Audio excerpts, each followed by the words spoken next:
तुम्ही सांगा ना मला काय काय मुद्दे आहेत, आपण अजून एक प्रेझेंटेशन बनवूया आणि बघा इफ इट इज हेल्पफुल. एक काम करा, हा माझा लॅपटॉप, त्याच्या मेलमध्ये सगळ्या गोष्टी तुम्हाला नीट दिसतील, कळतील. या. ओके.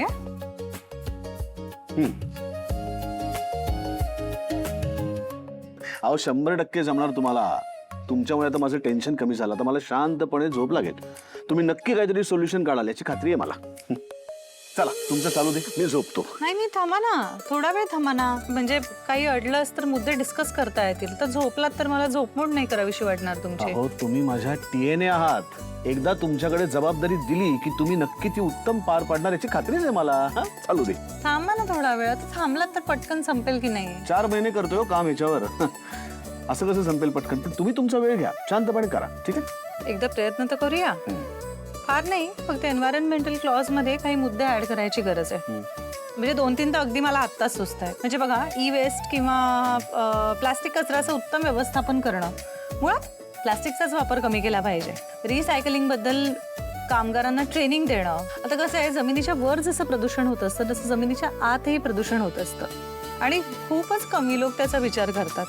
पण आपण या मुद्द्यांवर भर दिला पाहिजे, तरच क्लायंटला रिलायबल वाटू आय गेस. आणि तसं बघितलं ना तर उपाय खूप छोटे असतात. मोठमोठ्या कंपन्यांनी फक्त त्यांच्या सवयी बदलल्या ना तर पर्यावरणाचं खूप सारं नुकसान टळू शकेल. वाव, किमया तुझी स्किन कसली सुंदर आहे ग. म्हणजे तू दादाच्या वयाची आहेस हे कोणाला सांगूनही पटणार नाही. अगं त्यासाठी मेहनत घ्यावी लागते, मेंटेन करावं लागतं. हे जरा स्वानंदीला पण सांग ना. म्हणजे तिचा सगळा वेळ फक्त त्या किचन मध्ये जातो स्वयंपाक करायला. काहीच करत नाही ती अगं. फक्त स्वयंपाक उत्तम करते एवढंच. अगं पण छान करते किती. हो अगदीच मान्य आहे. पण नवऱ्याला स्वतःमध्ये गुंतवून ठेवायचं असेल तर फक्त जेवणच आलं पाहिजे असं नाहीये ना.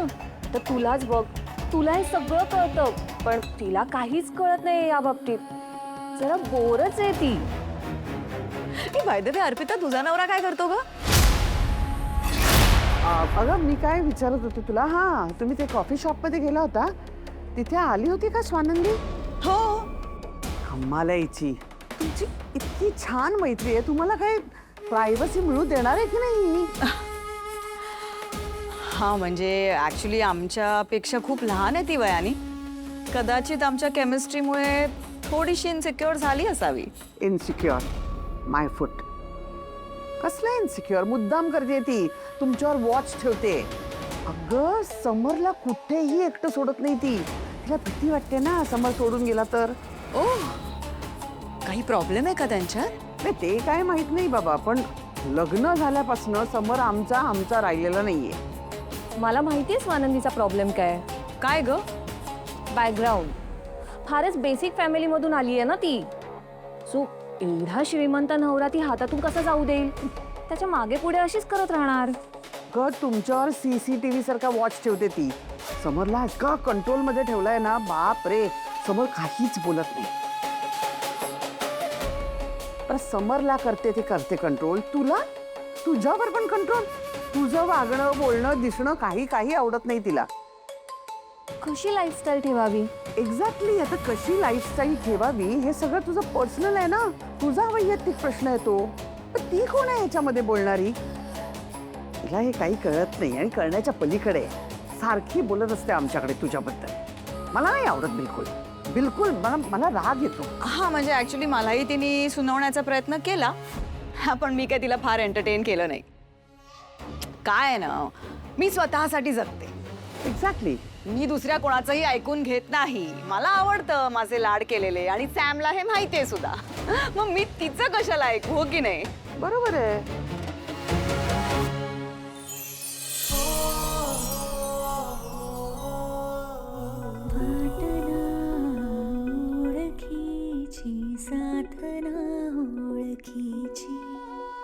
बंध हे जोडले तरी रीत नाने हमीची. कोण जाणे असा का हात सुटता सुटेना. वीण तो घातली तुटेना.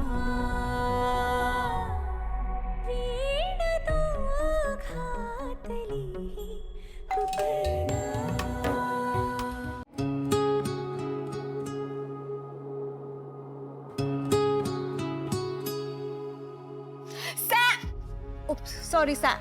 सॅम सॅम काय अरे काय रे तू रोज असा लवकर झोपतोस. उठ बरं, आपल्याला गप्पा मारायच्या. काय यार उठ बरं सॅम, विसरलास का? आपण तासन तास गप्पा मारत बसायचो यार. मी लंडन वरून तुझ्यासाठी आली आणि तुझ्याकडे आता 10 मिनिटं सुद्धा नसतात माझ्याशी बोलायला. अगं काय वेळ काय, तू काय बोलतेस किमया? झालं आता माझ्याशी बोलण्यात ना तुला इंटरेस्ट पण नाही आणि तुला बोर होतं. बोल ना तसं की माझ्याशी बोलण्यात तुला आता इंटरेस्ट नाही राहिला. अरे असं खरंच नाहीये किमया, पण पूर्वीची गोष्ट वेगळी होती. काय प्रॉब्लेम आहे? कॉलेजची मुलं होत का आता, पण गोष्टी बदलल्यात किमया. म्हणजे काय? ऑफिस, काम आणि सुंदर बायको. आता माझ्यासाठी कशाला असेल तुला वेळ? काही बोलतेस हा? आता काढला की इतका वेळ, म्हणजे काढतोच आहे. मग अजून एक गोष्ट जमा. आता काय? आता इतक्या वर्षांनी मी आली आहे ना लंडनहून तुला भेटायला. मग आपण आपल्या सगळ्या कॉलेज फ्रेंड्सना जमवूया आणि मस्त पार्टी करूया. Please please, music, dance, fun, what you say? नाही, सगळं करूया पण आत्ता नाही, लगेच. एकदा हे माझं महत्वाचं डील क्रॅक झालं ना की मग आपण करूया, बघूया. बघू? नो वे हा सॅम, तुझं बघू म्हणजे नाहीच असतं, मला माहिती. अरे काही काय. लुक सॅम, मी ना इथे लंडनहून शांत वेळ घालवण्यासाठी आलेले नाहीये. ते मी लंडनमध्ये करतेच. त्यामुळे उद्यापर्यंत तुझा होकार आलाच पाहिजे. मला पार्टी हवीये, हवे म्हणजे हवे. आणि ऐक, मला जर पार्टी नाही मिळाली तर माहिती ना मी काय करीन? लक्षात ठेव. Good night. Good night. तुम्हाला काय झालं? कुठे काय? मग अशा का बघताय? सहज.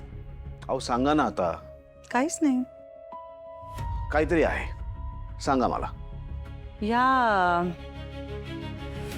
अशाच आहेत का आधीपासनं? अशा म्हणजे? हट्टी. अहो काही विचारू नका, अशीच आहे ती, महाहट्टी. म्हणजे इतक्या वर्षात एखादा माणूस बदलेल, पण ही अजिबात बदललेली नाही, आहे तशीच आहे ती. हा पण स्वानंदी मॅडम, तुझी पार्टीची आयडिया वाईट नाही बरं का. म्हणजे खरंच जर डील क्रॅक झाली ना तर एक मोठी पार्टी करूया. होईल, तुमचं डील नक्की क्रॅक होईल.